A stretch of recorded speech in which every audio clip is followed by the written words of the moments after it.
بسم الله الرحمن الرحيم. تعرف يعني ايه المعارك الآمنة؟ وعارف مين اللي بيدخل في المعارك الآمنة؟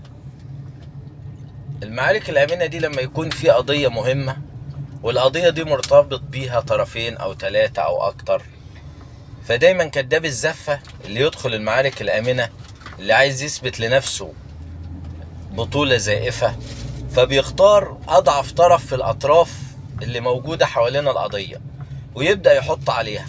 ليه؟ ما هو ما يقدرش يحط على طرف قوي، علشان الطرف القوي ده هيديله على دماغه. زي مثلا قضية غزة دلوقتي، كله حاطط على محمد صلاح. محمد صلاح ما قالش، محمد صلاح ما اعلنش موقفه. انا معاك ان محمد صلاح عليه واجب ولينا عنده حق ان هو كان المفروض يعلن موقفه وياخد موقف زي النني، لكن هو مش نظام حاكم.